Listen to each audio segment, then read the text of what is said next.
Allah mai rayuwa mai ijewa bawa damuwa, ɗaukaka ta samuwa da sanin kakan ke faruwa.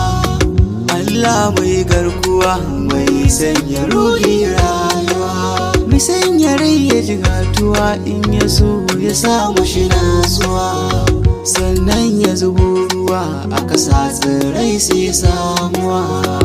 Allah gatan uwa ta tsaya mana jigon rayuwa, ka zame mana garkuwa duniya mu ji daɗin rayuwa. Kasa haske mai haske musulunci jigon rayuwa, mu rike kuma yan uwa a cikin shi mu kai kuma samuwa.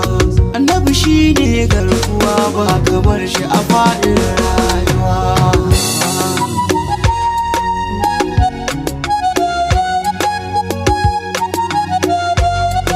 Allah iko bai rabuwa da kaso hakan zai faruwa. Wallahu ahad kai kadai kake baka da dan uwa. Allahu samad na kira ka guri mai yantuwa, lam yalid wa lam yulad baka da da ko uwa, wa lam yakul lahu kufuwan ahadun mai samuwa.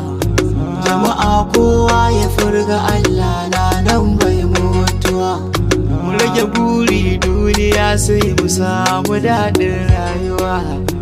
In ka cuci wani je ka baya guri ka ji ɗan uwa, kar ka sa wani tarnakin mutuwa don kai rayuwa.